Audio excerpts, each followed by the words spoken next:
ನಮಸ್ಕಾರ, ನೀವು ನೋಡ್ತಾ ಇದ್ದೀರಾ ಏಷ್ಯಾನೆಟ್ ಸುವರ್ಣ ನ್ಯೂಸ್. ನಾನು ಭಾವನಾ ನಾಗಯ್ಯ. ಸುವರ್ಣ ಶಿಕ್ಷಣ ಮೆಗಾ ಎಜುಕೇಶನ್ ಎಕ್ಸ್ಪೋ ವಿಶೇಷ ಕಾರ್ಯಕ್ರಮಕ್ಕೆ ಎಲ್ಲರಿಗೂ ಸ್ವಾಗತ. ಸಿಇಟಿ ಈಗಷ್ಟೇ ಮುಗಿದಿದೆ.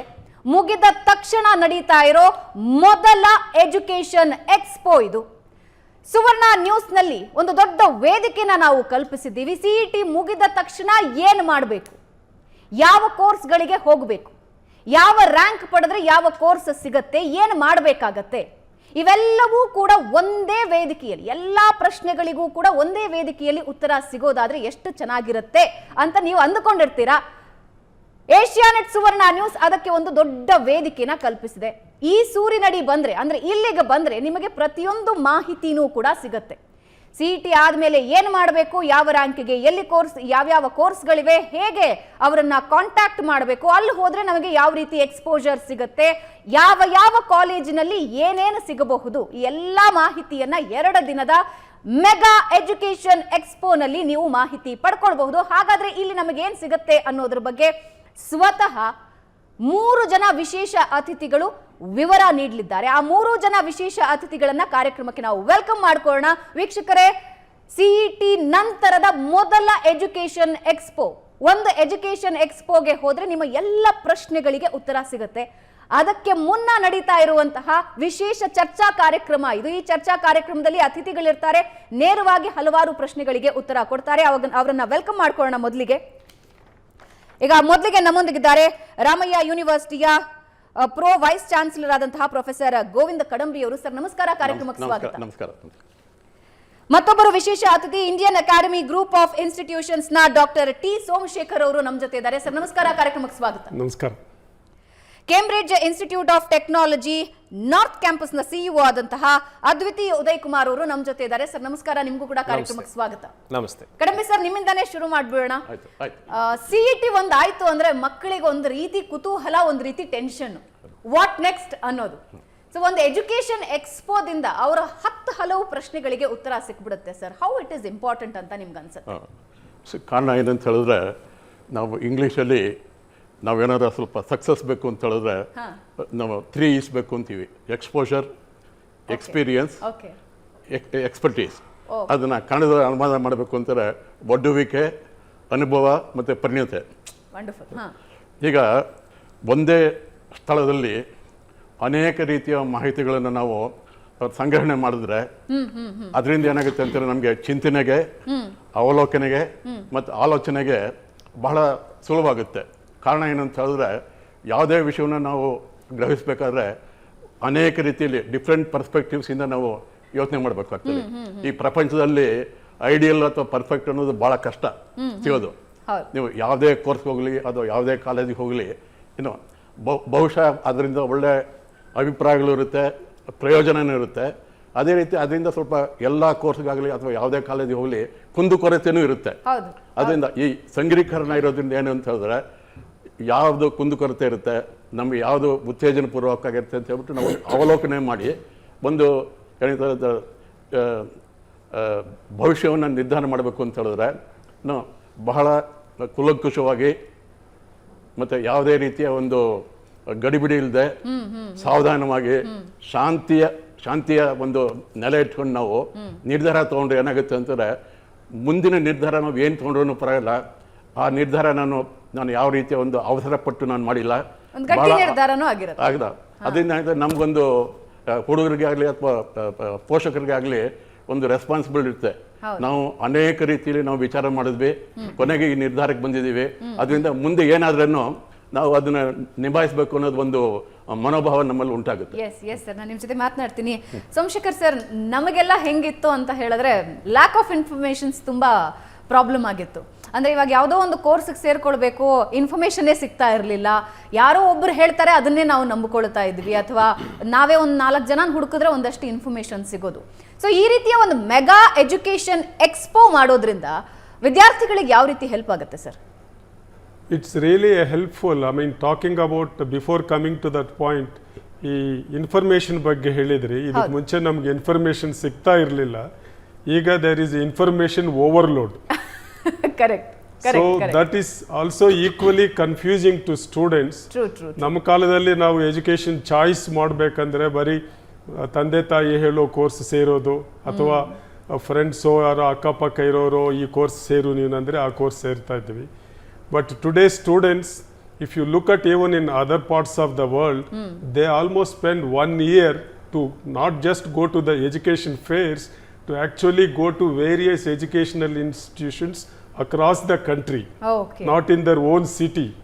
So that is how they do the review and enquiry process. At least here now, if you cannot do that for various reasons, ನಮ್ಮ ಸ್ಥಿತಿನಲ್ಲಿ ಒಂದು ಎಜುಕೇಷನ್ ಫೇರು ಇಂಥ ಒಂದು ದೊಡ್ಡ ಸೈಜ್ನಲ್ಲಿ such a big quality education fair ಮಾಡ್ತಾ ಇದ್ರೆ ಅಲ್ಲಿಗೆ ಡೈರೆಕ್ಟಾಗಿ ಹೋದರೆ student should go, not depend on parents or somebody to tell them what course to do. Go there, discuss with concern faculty members, ಯಾವ ಕೋರ್ಸ್ ಇದೆ ಆ ಕಾಲೇಜ್ನಲ್ಲಿ, ಯಾವ ಕೋರ್ಸ್ ನಿನಗೆ ಇಷ್ಟ. You have to choose as a student rather than depend on others. This will give time to discuss with concerned people in the fair. ಫೇರ್ಸ್ನಲ್ಲಿ professors ಇರ್ತಾರೆ, vice chancellors ಇರ್ತಾರೆ, ಫ್ಯಾಕಲ್ಟಿ ಮೆಂಬರ್ಸು ಫೇರ್ಸ್ನಲ್ಲಿ ಬರೀ we are not sending counsellors there. We are sending educated people who can share valuable technical information on the various courses. So going to education fair is in itself is like an education for students to make right choice. For each course ಸೇರ್ಬೇಕು ಅನ್ನೋದಕ್ಕೆ it is very very important. I should really appreciate Suvarna for this grand initiative, and I wish all of you really are doing a great service to student community by hosting such a big event. Thank you sir. ಅಂದರೆ ಇದು ತುಂಬ ಸೂಕ್ಷ್ಮವಾದ ಘಟ್ಟ. ನಾವು ಇಲ್ಲಿ ಏನು step ಇಡ್ತೀವೋ ಮುಂದೆ ದಾರಿ ಅದನ್ನ ಅದು ಮಾಡ್ಕೊಳ್ತಾ ಹೋಗುತ್ತೆ. ಸೊ ಇಲ್ಲಿ ನಾವು ಸ್ಟ್ರಾಂಗ್ ಆಗಿ ಒಂದು ಅಡಿ ಇಟ್ಟಾಗ ಮಾತ್ರ ಮುಂದಿನ ರಸ್ತೆ ಕಾಣೋದಕ್ಕೆ ಸಾಧ್ಯ ಆಗುತ್ತೆ. ಕೆಲವರಿಗೆ ಹೆಂಗಾಗ್ಬಿಡುತ್ತೆ ಅಂತ ಹೇಳಿದ್ರೆ, ಅಯ್ಯೋ ನನಗೆ ಯಾರಾದರೂ ಗೈಡ್ ಮಾಡಿದ್ರೆ ನನಗೊಂದು ಒಳ್ಳೆ ದಾರಿ ಆಗ್ತಿತ್ತು, ಅಯ್ಯೋ ನಾನು ಆ ಕೋರ್ಸಿಗೆ ಹೋಗಬೇಕು ಅಂತಿತ್ತು, ನನಗೆ ಲ್ಯಾಕ್ ಆಫ್ ಇನ್ಫಾರ್ಮೇಷನ್ ಇತ್ತು, ನನಗೆ ಗಡಿಬಿಡಿ ಆಗೋಯಿತು, ನನಗೆ ಆ ಇನ್ಫಾರ್ಮೇಷನ್ ಸಿಕ್ಲಿಲ್ಲ ಅಂತಿರ್ತಾರೆ.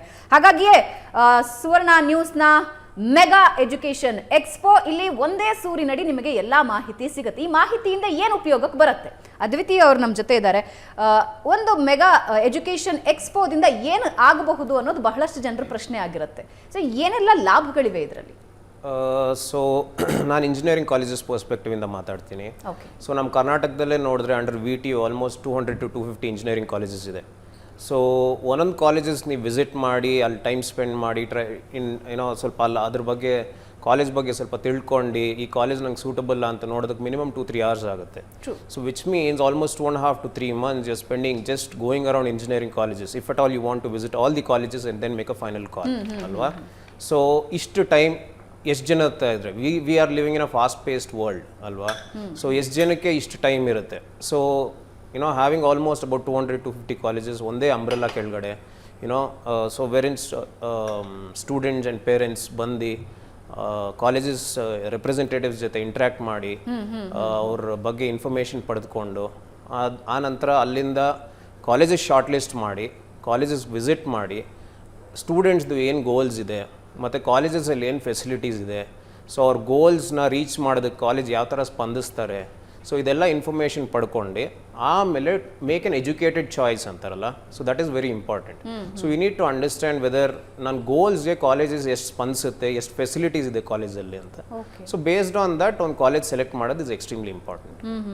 ಅಂದ್ರೆ ಅದರಲ್ಲೇ ಒಂದಷ್ಟು ಸಮಯ ಕಳೆದು ಹೋಗ್ಬಿಡುತ್ತೆ. ಹೌದು. ಆದ್ರೆ ಮೆಗಾ ಈ ತರ ಇರೋದ್ರಿಂದ when you come to such an education fair under a single umbrella ಇಷ್ಟು ಕಾಲೇಜಸ್ ಸಿಗೋದ್ರಿಂದ you can interact with all of them and shortlist of few colleges and based on that colleges visit ಮಾಡಿ ಒಂದು final decision ತೊಗೊಳೋದಕ್ಕೆ ತುಂಬ ಅನುಕೂಲ ಆಗುತ್ತೆ. So ಈಗ Covid ಸಂದರ್ಭದಲ್ಲಿ ಈ ಒಂದು ಟ್ಯಾಗ್ ಲೈನ್ ಬಂದ್ಬಿಟ್ಟಿರುತ್ತೆ, ಈ ಕೋವಿಡ್ ಬ್ಯಾಚ್ ಅಂತ ಸರ್. ಅದರಿಂದ ಮಕ್ಕಳನ್ನ ಆ ಹೆಸರಿಂದ ಆಚೆ ತರೋದು ಒಂದು ದೊಡ್ಡ ಸಾಹಸ, ಇದ್ರ ಜೊತೆಗೆ ಅದರಿಂದ ಅವ್ರನ್ನ ಆಚೆ ತರೋದು ದೊಡ್ಡ ಸಾಹಸ ಆಗ್ಬಿಡಿದೆ. So how it is difficult? ಹೆಂಗೆ ಕೋವಿಡ್ ಯಾವ ರೀತಿ ಎಫೆಕ್ಟ್ ಮಾಡ್ತು ಕಡಂಬಿ ಸರ್? ಸುಮಾರು 18 ತಿಂಗಳಿಂದ ಹೌದು ಈ ಕೋವಿಡ್ ಅನ್ನೋದು ನಮ್ಮ ಭಾರತಕ್ಕೆ ಅಥವಾ ಕರ್ನಾಟಕ ಎಲ್ಲ ಇದು ವಿಶ್ವಕ್ಕೆ ಒಂದು ಇದೆ. ಈ ಕೋವಿಡ್ ವಿಷಯದಲ್ಲಿ ಹೇಳಬೇಕು ಅಂತ ಹೇಳಿದ್ರೆ ಕೆಲವು ಕಾಲೇಜುಗಳಲ್ಲಿ ಈ ನಾವು ಕ್ಲಾಸ್ ಮಾಡೋಕ್ಕೆ ಮೊದಲು ಏನು ಮಾಡ್ತೀವಿ ಅಂದರೆ ನೋಟ್ಸ್ ಎಲ್ಲ ಕೊಡ್ತಿದ್ವಿ ಮೊದಲೇ, ವಿಡಿಯೋಸು ಕೊಡ್ತಿದ್ವಿ. ಯಾವ ಸಂಸ್ಥೆಗಳಲ್ಲಿ ಅಥವಾ ಯಾವ ವಿದ್ಯಾಸಂಸ್ಥೆಗಳಲ್ಲಿ ಈ ಅಳವಡಿಕೆ ಇತ್ತೋ ಅವ್ರಿಗೆ ಸ್ವಲ್ಪ ಎಫೆಕ್ಟ್ ಕಡಿಮೆ ಇತ್ತು. ಬಹುತೇಕ ಸಂಸ್ಥೆಗಳಲ್ಲಿ ಅಥವಾ ವಿದ್ಯಾಸಂಸ್ಥೆಗಳಲ್ಲಿ ಈ ಅಳವಡಿಕೆ ಇರಲಿಲ್ಲ. ಕಾರಣ ಏನಂತಾರೆ, ನಮ್ಮ ಯೂನಿವರ್ಸಿಟಿಲಿ ನಾವು 2000ರಿಂದ ನಾವು ಕೋವೆಂಟ್ರಿ ಯೂನಿವರ್ಸಿಟಿಯಿಂದ ನಾವು ಒಂದು ಪಾರ್ಟ್ನರ್ಶಿಪ್ಪಲ್ಲಿ ನಾವು ಪ್ರೋಗ್ರಾಮ್ ನಡೆತಿದ್ವಿ. ಆ ಕಾರಣದಿಂದ ನಮಗೇನು ಒಂದು ಅಭ್ಯಾಸ ಇತ್ತು ಅಂತ ಹೇಳಿದ್ರೆ, ಯಾವುದೇ ಕೋರ್ಸು ನಾವು ಪ್ರಾರಂಭಿಸ ಮೊದಲನೇ ದಿನವೇ ಅವ್ರಿಗೆ ಆ ಸೆಮಿಸ್ಟ್ರು ಅಥವಾ ಆ ಸಬ್ಜೆಕ್ಟ್ ಫುಲ್ಲು ನೋಟ್ಸ್ನ PPT ವಿಡಿಯೋ ಎಲ್ಲ ಕೊಡೋ ಒಂದು ಒಂದು ಒಂದು ಅಳವಡಿಕೆ ಇತ್ತು ನಮಗೆ. ಸೊ ನಾವು ನಮ್ಮ ಈ ರಾಮಯ್ಯ ಯೂನಿವರ್ಸಿಟಿ 2013ರಲ್ಲಿ ನಾವು ಪ್ರಾರಂಭಿಸಿದಾಗ ಆ ಅಭ್ಯಾಸನ ನಾವು ಅಳವಡಿಸ್ಕೊಂಡ್ವಿ. ಆ ಕಾರಣದಿಂದ ಏನಾಯಿತು ಅಂತ ನಾವು ಮಾರ್ಚಲ್ಲಿ ನಾವು ಲಾಕ್ಡೌನ್ ಆದಾಗ ಸುಮಾರು 85 ಅಥವಾ 90% ಇದು ನೋಟ್ಸು ಅಥವಾ ಪವರ್ ಪಾಯಿಂಟ್ ಆಗಲಿ ಅಥವಾ ವಿಡಿಯೋಸ್ ಆಗಲಿ ಮೊದಲೇ ಎಲ್ಲ ಸ್ಟೂಡೆಂಟ್ಗಳ ಕಡೆದು ಇತ್ತು.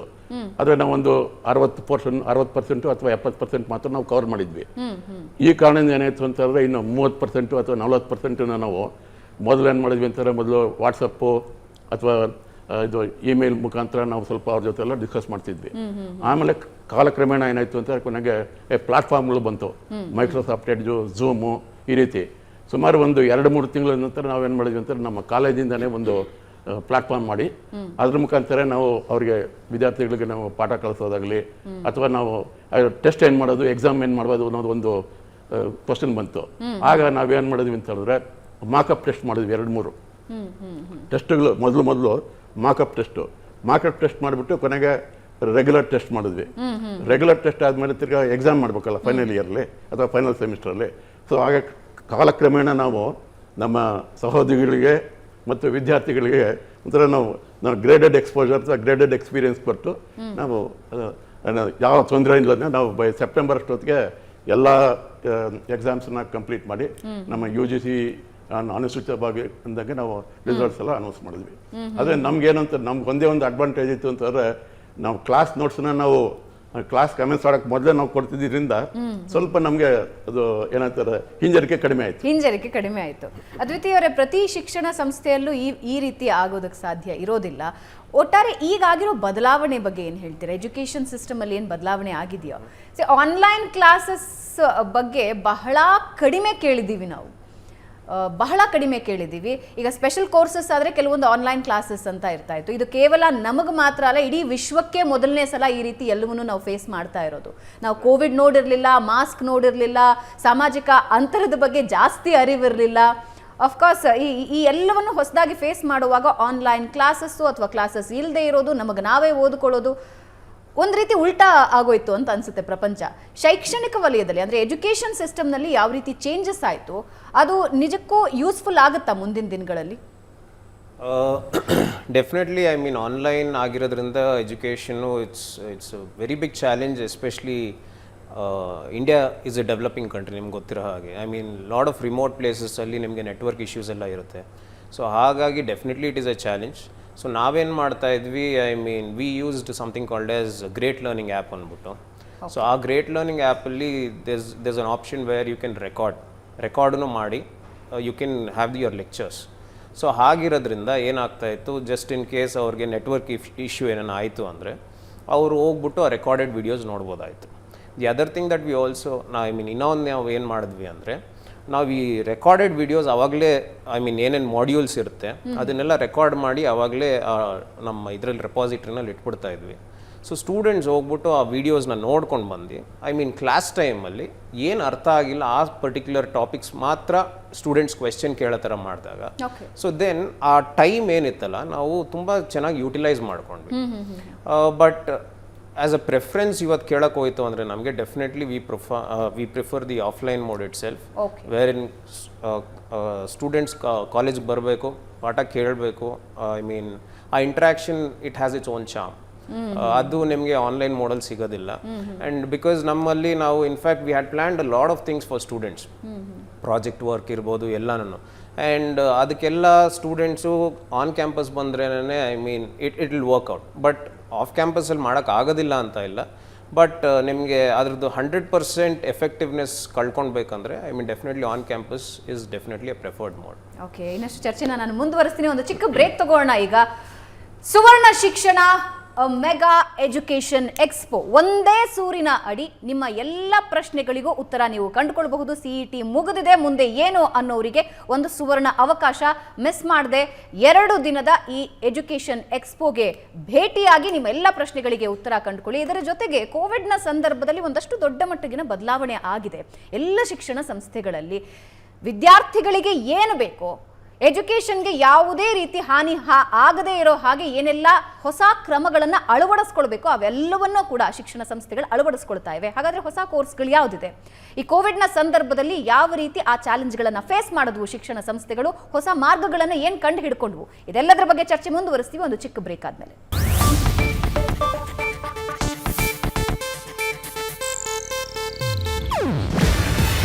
ಇದು ಏಷ್ಯಾನೆಟ್ ನ್ಯೂಸ್ ನೆಟ್ವರ್ಕ್ ಪ್ರಸ್ತುತಿ. ನೀವು ನೋಡ್ತಿದ್ದೀರಾ ಏಷ್ಯಾನೆಟ್ ಸುವರ್ಣ ನ್ಯೂಸ್.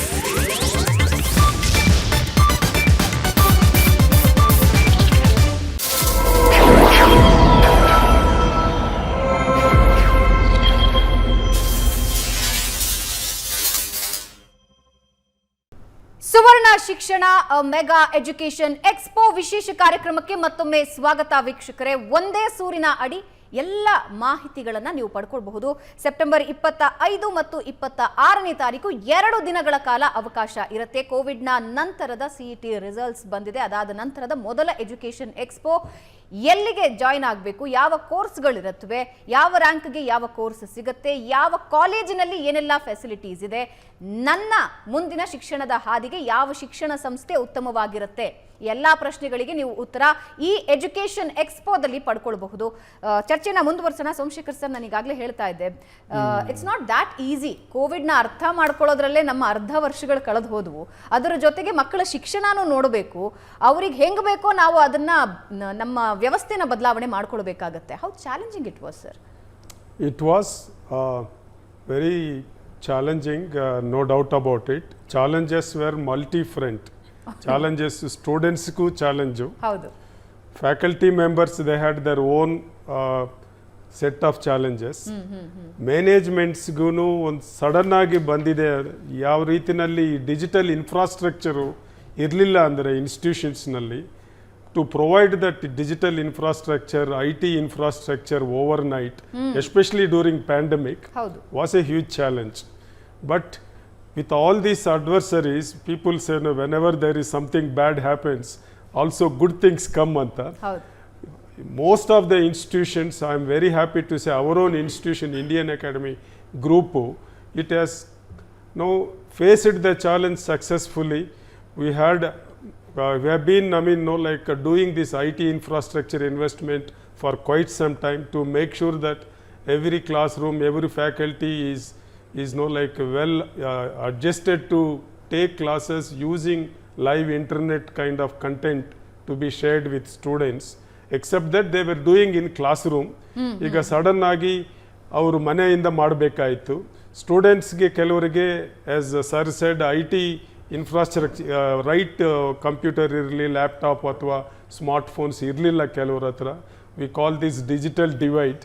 ಸಡನ್ ಆಗಿ ಕೆಲವರಿಗೆ ನಾವು ಏನಾದರೂ ಸಪ್ಲೈ ಮಾಡಬೇಕಂದ್ರೆ ಟ್ಯಾಬ್ಲೆಟ್ಸು ಅಥವಾ ಇದೂ ಕಷ್ಟ ಇತ್ತು ಆ ಟೈಮ್ನಲ್ಲಿ. But everybody has somehow overcome. But I would still say that digital divide, unless we fill it, we cannot do. But one good thing out of it is now post covid ಈಗ offline classes ಶುರು ಆಗಿದೆ ನಮ್ಮ ಇನ್ಸ್ಟಿಟ್ಯೂಷನ್ಸ್ನಲ್ಲಿ, of course with some social distance, those things. But ಈಗ suddenly because of this, teachers, everybody has decided what portion of the syllabus to be taught in the classroom, what portion can be taught online, use that extra time for value building, skill building, all those things. Before time ಸಿಗ್ತಾ ಇರಲಿಲ್ಲ. All the time classroom, exam ಇದೇ ಇತ್ತು. ಈಗ if some of the classroom work can be done off classroom through online, the time can be used for skill development, the time can be used for experiential learning for students. So all these things, we also had problem being an autonomous institution, testing and evaluation, ಹೆಂಗೆ exams conduct ಮಾಡೋದು ಅಂತ. But Slowly now we have overcome most of those challenges. I hope such situation will never come, but if we were to face such situation in future, our institution, I'm sure like that, most institutions across the nation are well equipped to face such calamities in future. So we have to see that as a blessing out of this COVID situation, pandemic. ಮುಂದಿನ ತಾಂತ್ರಿಕ ಜಗತ್ತಿಗೆ ಈಗ ನಾವು open up ಆದ್ವಿ ಅಂತ ಅನಿಸ್ತಾ ಇದೆ. ನಾವು ಅಡಿ ಇಡ್ತಾ ಇದ್ದೀವಿ ಮುಂದಿನ ತಾಂತ್ರಿಕ ಜಗತ್ತಿಗೆ ಅಂತ. ಅಂದ್ರೆ ಒಂದು ದೊಡ್ಡ ಜಂಪ್ ಆಗಿದೆ ಇದರಿಂದ. ಇದಕ್ಕೆ ಮುಂಚೆ ಫೋಬಿಯಾ ಇತ್ತು, ಈಗ we know how to handle it. ಅದನ್ನೇ ನಾನು ಹೇಳ್ತಾ ಇದ್ದೆ, ಈ ಆನ್ಲೈನ್ ಕ್ಲಾಸಸ್ ಅಂದ್ರೆ ಅಯ್ಯೋ ಆನ್ಲೈನ್ ಕ್ಲಾಸ ಅಂತಿತ್ತು. ಅಂದ್ರೆ ಕೆಲವೊಂದು ಸ್ಪೆಷಲ್ ಕೋರ್ಸಸ್ ಆನ್ಲೈನ್ ಅಲ್ಲಿ ಆಗ್ತಾ ಇದ್ದಾಗ ಅದು ಏನು ಅರ್ಥ ಆಗುತ್ತೆ ಅಂತ ಇತ್ತು. ಬಟ್ ಅದನ್ನ ಯಾವ ರೀತಿ ಯೂಸ್ಫುಲ್ ಆಗಿ ಬಳಸ್ಕೋಬಹುದು ಅನ್ನೋದು ಈ ಪ್ಯಾಂಡಮಿಕ್ ಟೈಮಲ್ಲಿ ಗೊತ್ತಾಯ್ತು. ಆಮೇಲೆ ಅದನ್ನ ಜನ ಅಳವಡಿಸ್ಕೊಂಡ್ರು, ಅದನ್ನ ಬಹಳ ಒಳ್ಳೆ ಯೂಸ್ ಮಾಡ್ಕೊಂಡ್ರು. ಅದಾದ ನಂತರದ ದಿನಗಳಲ್ಲಿ ಸಣ್ಣ ಸಣ್ಣ ಸಮಯನೂ ಹೇಗೆ ಯುಟಿಲೈಸ್ ಮಾಡ್ಕೊಳ್ಳೋದು ಅನ್ನೋದು ಗೊತ್ತಾಯ್ತು. It's a big learning for institutions like sir said. ಸ್ಟೂಡೆಂಟ್ಸ್ಗೆ ಆನ್ಲೈನ್ ಕ್ಲಾಸಸ್ ತಗೋವಾಗ ಅವರು ಎಷ್ಟು ಮಟ್ಟಕ್ಕೆ ಎಂಗೇಜ್ ಆಗಿದ್ದಾರೆ ಅನ್ನೋದು ನಮಗೆ ಗೊತ್ತಾಗೋಲ್ಲ. ಹೌದು ಹೌದು. ಸೊ ಅದಕ್ಕೆ ಅವ್ರಿಗೆ ರಿಪಾಸಿಟರಿ ವಿಡಿಯೋ ಕ್ಲಾಸಸ್ ಕೊಟ್ಬಿಟ್ಟು content, when we engage classes we have to be doing mostly interactive approach. ಅವಾಗ ಅವರು ಫೋನ್ ಬಿಟ್ಬಿಟ್ಟು ಬೇರೆ ಕಡೆ ಓಡಾಡೋದು ಅದಾಗೋ ಚಾನ್ಸ್ ಕಡಿಮೆ.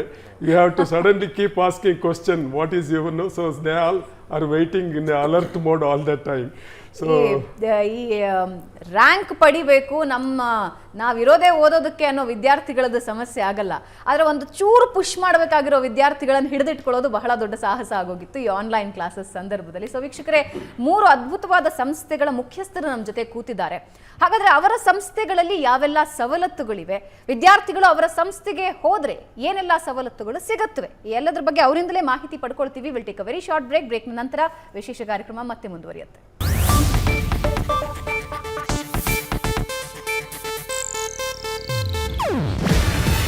ಇದು ಏಷ್ಯಾನೆಟ್ ನ್ಯೂಸ್ ನೆಟ್ವರ್ಕ್ ಪ್ರಸ್ತುತಿ. ನೀವು ನೋಡ್ತಿದ್ದೀರಾ ಏಷ್ಯಾನೆಟ್ ಸುವರ್ಣ ನ್ಯೂಸ್.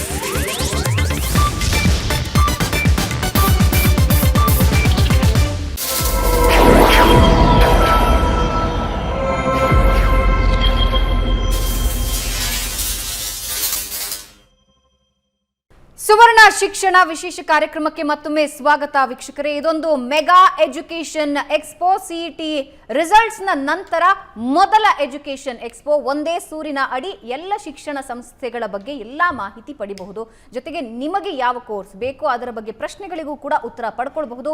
3 ಪ್ರಮುಖ ಶಿಕ್ಷಣ ಸಂಸ್ಥೆಗಳು ನಮ್ಮ ಜೊತೆ ಮುಖ್ಯಸ್ಥರು ನಮ್ಮ ಸ್ಟುಡಿಯೋದಲ್ಲಿದ್ದಾರೆ. ಹಾಗಾದ್ರೆ ಅವರವರ ಶಿಕ್ಷಣ ಸಂಸ್ಥೆಗಳಲ್ಲಿ ವಿದ್ಯಾರ್ಥಿಗಳಿಗಾಗಿ ಏನಿದೆ ಅನ್ನೋದನ್ನ ಅವರಿಂದಲೇ ಮಾಹಿತಿ ಪಡ್ಕೊಳ್ಳೋಣ. ಮೊದಲಿಗೆ ಕಡಂಬಿ ಸರಿಂದ ಆರಂಭಿಸ್ತೀನಿ. ಸರ್, ನಿಮ್ಮ ಶಿಕ್ಷಣ ಸಂಸ್ಥೆಯಲ್ಲಿ ವಿದ್ಯಾರ್ಥಿಗಳಿರುವ ಕೋರ್ಸ್ಗಳು ಯಾವುವು, ಬಂದರೆ ಸಿಗುವಂತಹ ಎಕ್ಸ್ಪೋಜರ್ ಎಂತಹದ್ದು ಸರ್?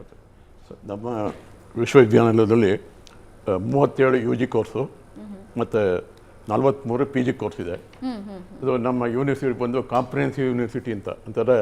ಇದು ಬರೀ ವೈದ್ಯಕೀಯ ಅಥವಾ ತಾಂತ್ರಿಕ ಅಂತಲ್ಲ, ಎಲ್ಲ ವಿಷಯಗಳನ್ನು ನಾವು ಅಳವಡಿಸ್ಕೋಬೇಕು ಅಂತ ನಾವು ಕಾಂಪ್ರಿಹೆನ್ಸಿವ್ ಯೂನಿವರ್ಸಿಟಿ ಅಂತ ನಾವು ಆರಂಭಿಸಿದ್ದೀವಿ.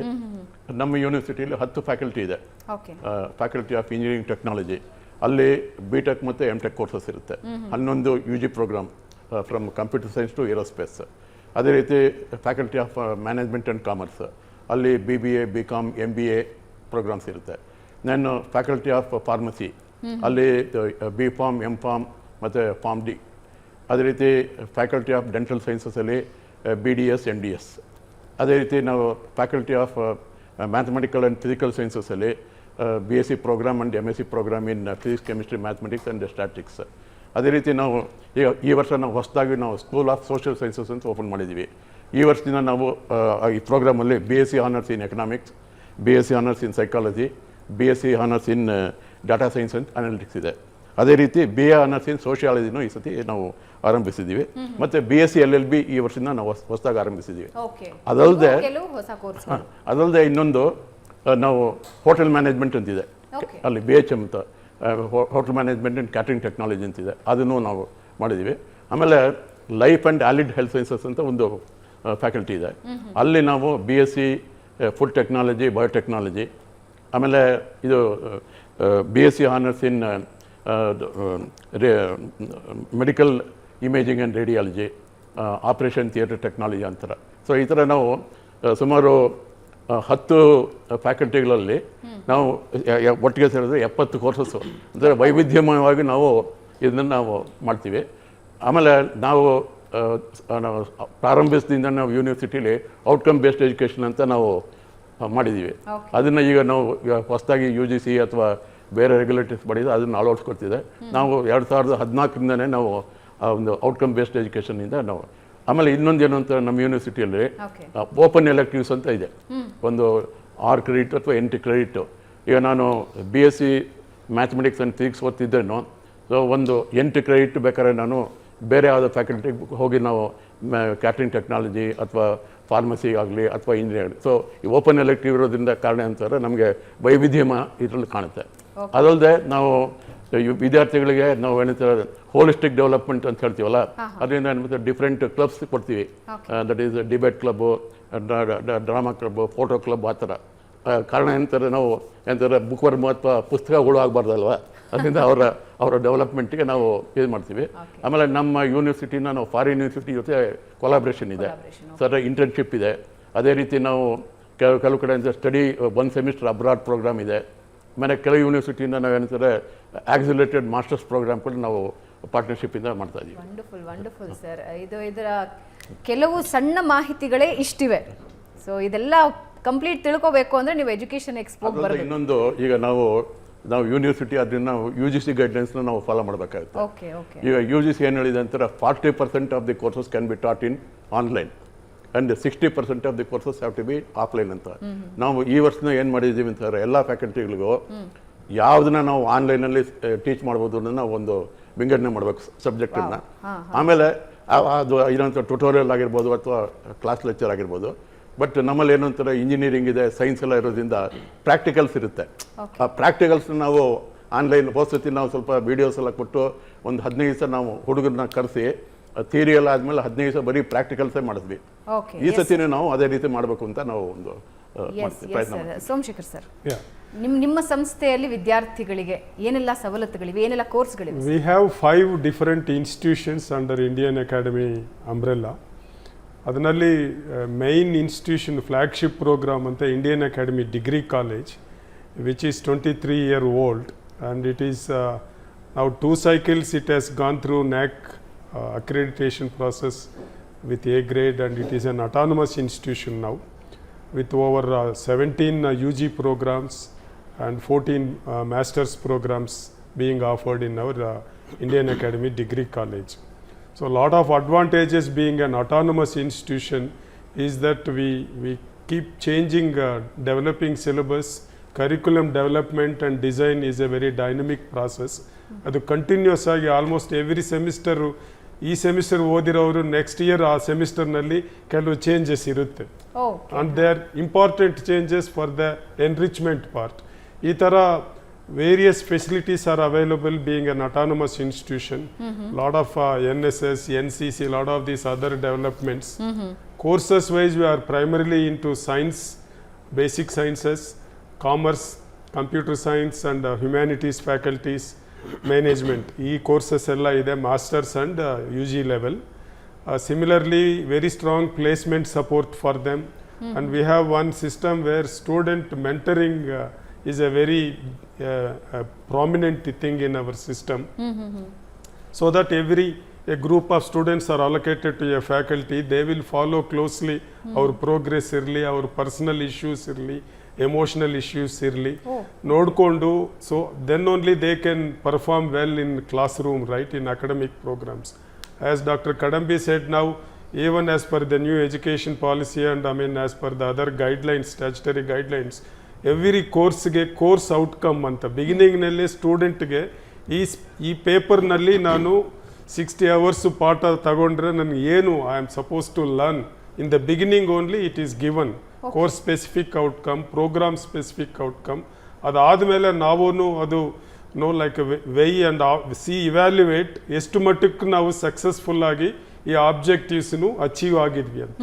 So by doing that, student also his satisfaction level goes up because he knows in the beginning what he is supposed to get. That is very important, I feel. So lot of these kind of things, this year we are introducing MSc Data Science course in already have computer science and biotechnology, microbiology, these things. Our MBA program is a standalone program. It is under IS School of Management Studies. We have College of Nursing and School of Nursing. We also have a pre-university college. Okay. All are within a radius of around 1 kilometer. So these are some of the things which we have been continuously developing and upgrading. Faculty development is a huge focus. Yes. So everything is important at the end of the day. If you are conscious about student welfare and student support, ಅವ್ರಿಗೆ ಏನು ಬೇಕೋ ಅವ್ರು ಕೊಡ್ತಾ ಇದೀವಾ ಇಲ್ವಾ ಅನ್ನೋದು ಒಂದು main internal continuously we keep evaluating and take necessary steps to ensure that we are also getting better. ಅದು ಹೆಂಗೆ ಅಂದರೆ ಸರ್, ಹೊಸತನಕ್ಕೆ ನಾವು ಯಾವಾಗಲೂ ತೆರೆದಿಟ್ಕೊಳ್ಬೇಕಾಗತ್ತೆ. ವಿದ್ಯಾರ್ಥಿಗಳಿಗೆ ಏನು ಬೇಕು ಅನ್ನೋದನ್ನ ನಾವು ಅಪ್ಡೇಟ್ ಫಸ್ಟ್ ಆಗಬೇಕು, ಆಮೇಲೆ ವಿದ್ಯಾರ್ಥಿಗಳಿಗೆ ಅದನ್ನು ಅಳವಡಿಸಬೇಕಾಗುತ್ತೆ. ಅದ್ವಿತೀಯ ಅವರೇ ನಿಮ್ಮ ಜೊತೆ ನಾನು ಮಾತನಾಡ್ತೀನಿ. ಅದಕ್ಕೂ ಮುಂಚೆ ಒಂದು ಚಿಕ್ಕ ಬ್ರೇಕ್ನ ನಂತರ ವಿಶೇಷ ಕಾರ್ಯಕ್ರಮ ಮತ್ತೆ ಮುಂದುವರಿಯುತ್ತೆ.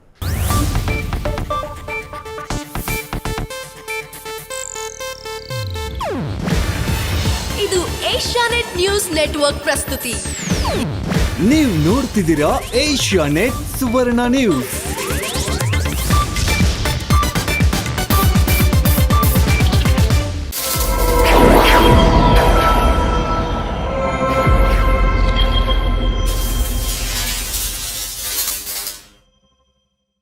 ಸುವರ್ಣ ಶಿಕ್ಷಣ ವಿಶೇಷ ಕಾರ್ಯಕ್ರಮಕ್ಕೆ ಮತ್ತೊಮ್ಮೆ ಸ್ವಾಗತ. 3 ಪ್ರಮುಖ ಶಿಕ್ಷಣ ಸಂಸ್ಥೆಗಳ ಮುಖ್ಯಸ್ಥರು ನಮ್ಮ ಜೊತೆ ಕೂತ್ಕೊಂಡು ಯಾವೆಲ್ಲ ಸವಲತ್ತುಗಳು ಶಿಕ್ಷಣ ಸಂಸ್ಥೆಗಳಲ್ಲಿ ಸಿಗುತ್ತೆ ಅನ್ನೋದನ್ನ ತಿಳಿಸ್ಕೊಡ್ತಾ ಇದ್ರು. ಈಗ ಅದ್ವಿತೀಯ ಅವರು ಮಾತನಾಡ್ತಾರೆ. ಅವರ ಶಿಕ್ಷಣ ಸಂಸ್ಥೆಯಲ್ಲಿ ಯಾವೆಲ್ಲ ಸವಲತ್ತುಗಳಿವೆ ಅಂತ. Yes sir. ಸೊ ನಮ್ಮ ಕೇಂಬ್ರಿಡ್ಜ್ ಗ್ರೂಪ್ ಆಫ್ ಇನ್ಸ್ಟಿಟ್ಯೂಷನ್ಸ್ ತಗೊಂಡ್ರೆ ನಮ್ಮಲ್ಲಿ ಸ್ಕೂಲ್ ಇದೆ, ICSE ಸ್ಕೂಲ್ ಇದೆ, ಪ್ರಿ ಯೂನಿವರ್ಸಿಟಿ ಕಾಲೇಜ್ ಇದೆ, ಡಿಗ್ರಿ ಕಾಲೇಜ್ ಇದೆ, ಮತ್ತು 2 ಇಂಜಿನಿಯರಿಂಗ್ ಕಾಲೇಜ್ ಇದೆ. ಒಂದು KR-ಪುರಮಲ್ಲಿದೆ, ಒಂದು ದೇವನಹಳ್ಳಿನಲ್ಲಿದೆ. ಸೊ KR-ಪುರಮ್ನ ನಾವು we call it either the east campus or main campus ಅಂತ ಕರಿತೀವಿ, ಮತ್ತು ದೇವನಹಳ್ಳಿನಲ್ಲಿರೋದು ನಾರ್ತ್ ಕ್ಯಾಂಪಸ್ ಅಂತ ಕರಿತೀವಿ. MBA ಪ್ರೋಗ್ರಾಮ್ಸ್ ಇದೆ. ಸೊ ಯಾರನ್ನ LKG ಸೇರಿಕೊಂಡ್ರೆ PhD ಆಗಿ ಗ್ರ್ಯಾಜುಯೇಟ್ ಆಗಿ ಬರ್ಬೋದು, right? So that's the kind of wide spectrum of courses that we have. So 2018 we were ranked best emerging engineering college in India south. And very recently 2021 week magazine ಬಂದ್ಬಿಟ್ಟು ನಮ್ಮ ಕಾಲೇಜ್ನ 7th best emerging engineering college throughout India. So we got that ranking. So courses ತಗೊಂಡ್ರೆ ನಮ್ಮ KR-ಪುರಂ ಕ್ಯಾಂಪಸ್ಸಲ್ಲಿ we have 7 courses ಇಂಜಿನಿಯರಿಂಗಲ್ಲಿ. So computer science, electronics, mechanical, civil engineering, electrical, ಮತ್ತು electronics, ಮತ್ತು artificial intelligence and machine learning. ಮತ್ತು ನಮ್ಮ north ಕ್ಯಾಂಪಸಲ್ಲಿ ತಗೊಂಡ್ರೆ computer science, electronics and mechanical 3 courses ಇದೆ. ಸೊ ಅಲಾಂಗ್ ವಿತ್ ದೀಸ್ ನಾವು ಆಲ್ಸೋ ಏನು ಮಾಡ್ತಾ ಇದ್ದೀವಿ ಅಂದರೆ ಸ್ಪೆಷಲೈಸ್ಡ್ ಕೋರ್ಸಸ್ ಅಂತ ಮಾಡ್ತಾ ಇದ್ದೀವಿ. ಸೊ ಏನು ಅಂದರೆ ಇವತ್ತಿನ ದಿನ ನಮ್ಮ ಸಿಲೆಬಸ್ಗೆ ಸೀಮಿತವಾಗಿ ನಾವು ಪಾಠ ಮಾಡಿದ್ರೆ ಸ್ಟೂಡೆಂಟ್ಸ್ಗೆ actually we believe is not enough ಅಂದ್ಬಿಟ್ಟು. ಸೊ ಅದಕ್ಕೆ ಇವಾಗ ಫಾರ್ ಎಕ್ಸಾಂಪಲ್ ನಾವು ಕಂಪ್ಯೂಟರ್ ಸೈನ್ಸ್ ಕೋರ್ಸ್ ತಗೊಂಡ್ರೆ ನಾವು ಬಿಗ್ ಡೇಟಾ ಅಥವಾ ಫುಲ್ ಸ್ಟ್ಯಾಕ್ ಡೆವಲಪ್ಮೆಂಟ್, ಸೊ ಈ ಥರ. ಸೊ ಬೇಸಿಕ್ಲಿ ಏನು ಅಂದರೆ ದ ಐಡಿಯಾ ಇಸ್ ಸ್ಟೂಡೆಂಟ್ಗೆ throughout the 4-year program, engineering ಪ್ರೋಗ್ರಾಮಲ್ಲಿ ಎಷ್ಟೊಂದು ಸಬ್ಜೆಕ್ಟ್ಸ್ ಓದಿರ್ತಾರೆ. ಸೊ ಅದು ಯಾವ ಸಬ್ಜೆಕ್ಟ್ಸಲ್ಲಿ ಸ್ಟೂಡೆಂಟ್ಸ್ಗೆ ಇಂಟ್ರೆಸ್ಟ್ ಇರುತ್ತೆ ಆ ಸಬ್ಜೆಕ್ಟ್ಸಲ್ಲಿ ಸ್ವಲ್ಪ ಡೀಟೇಲಾಗಿ ಅವ್ರ ಇನ್ಫಾರ್ಮೇಷನ್ ತಿಳ್ಕೊಳ್ಬೇಕಂದ್ರೆ ಸೊ ಆ ಸಬ್ಜೆಕ್ಟ್ ನಾವು ಅದಕ್ಕೆ ಅನುಕೂಲ ಮಾಡಿಕೊಡ್ಬೇಕು.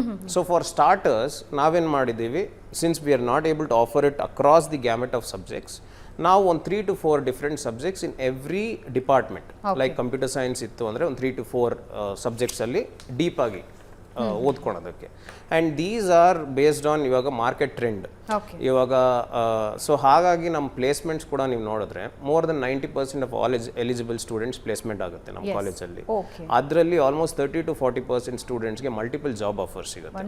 ಸೊ ಇನ್ಫ್ಯಾಕ್ಟ್ ನೀವು ಒಂದು ಫ್ಯೂ ಇಯರ್ಸ್ ಬ್ಯಾಕ್ ನೋಡಿದ್ರೆ ನಾರಾಯಣ ಮೂರ್ತಿ ಅವ್ರು ಹೇಳ್ತಾ ಇದ್ರು ಲೆಸ್ ದೆನ್ 20 to 25% ಇಂಜಿನಿಯರ್ಸ್ ಮಾತ್ರ ದೇ ಆರ್ ಎಂಪ್ಲಾಯಬಲ್ ಅಂತ. ಮಿಕ್ಕಿದವ್ರು ಯಾರು they are not really, even though they have a degree in hand, they are not really qualified enough to get a job. 90% placement ಆಗುತ್ತೆ ಅಂದ್ರೆ ಅದು ನಿಜಕ್ಕೂ ವಿದ್ಯಾರ್ಥಿಗಳ ಭವಿಷ್ಯ. ಸೊ ಹಾಗಾಗಿ ಆ್ಯಂಡ್ ನಮ್ಮ ಕಾಲೇಜಲ್ಲಿ ನೋಡಿದ್ರೆ ಜಸ್ಟ್ ಎಸ್ಟರ್ಡೇ ಕ್ಯಾಪ್ ಜೆಮಿನೈ ಅವ್ರು ಬಂದಿದ್ರು, 91 ಸ್ಟೂಡೆಂಟ್ಸ್ನ ರಿಕ್ರೂಟ್ ಮಾಡ್ಕೊಂಡು ಹೋದ್ರು, right? So on one hand Narayana Murthy ಅವ್ರು ಹೇಳ್ತಾರೆ less than 25% of students who graduate they are employable ಅಂತ. On the other hand, just yesterday we have 91 students Yes, who got sir. placed, right?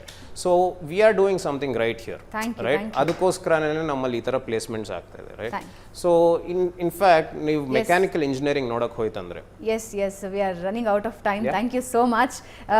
ಖಂಡಿತ ಇಲ್ಲಿ ಸಂಕ್ಷಿಪ್ತವಾಗಿ ಹೇಳಿದ್ದಾರೆ, 3 ಶಿಕ್ಷಣ ಸಂಸ್ಥೆಗಳಲ್ಲಿ ಏನೇನಿದೆ ಅಂತ ಬಹಳ ಸಂಕ್ಷಿಪ್ತವಾಗಿ ಹೇಳಿದ್ದಾರೆ. ಇದನ್ನ ಡೀಟೇಲ್ ಆಗಿ ನೀವು ತಿಳ್ಕೋಬೇಕು ಅಂತ ಹೇಳಿದ್ರೆ ಎಜುಕೇಶನ್ ಎಕ್ಸ್ಪೋಗೆ ಮಿಸ್ ಮಾಡದೆ ಹೋಗಿ. 3 ಜನಕ್ಕೂ ಧನ್ಯವಾದ sir. Thank you so much. We are running out of time. Thanks a lot ಚರ್ಚೆಯಲ್ಲಿ ಭಾಗಿಯಾಗಿದ್ದಕ್ಕೆ. ಎಸ್ ವೀಕ್ಷಕರೇ, ಇದು ಈ ಹೊತ್ತಿನ ವಿಶೇಷ ಸುವರ್ಣ ಶಿಕ್ಷಣ ಮೆಗಾ ಎಕ್ಸ್ಪೋ ಸೆಪ್ಟೆಂಬರ್ 25, 26 ಮಿಸ್ ಮಾಡದೆ ಹೋಗಿ ನಿಮ್ಮ ಎಲ್ಲಾ ಪ್ರಶ್ನೆಗಳಿಗೆ ಉತ್ತರ ಕಂಡುಕೊಳ್ಳಿ. ಇದು ಈ ಹೊತ್ತಿನ ವಿಶೇಷ. ನೇರ, ದಿಟ್ಟ, ನಿರಂತರ ಸುದ್ದಿಗಾಗಿ ನೋಡ್ತಾ ಇರಿ ಏಷ್ಯಾನೆಟ್ ಸುವರ್ಣ ನ್ಯೂಸ್.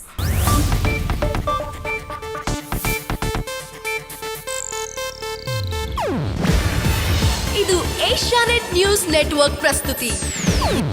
ನೀವು ನೋಡ್ತಿದ್ದೀರಾ ಏಷ್ಯಾನೆಟ್ ಸುವರ್ಣ ನ್ಯೂಸ್.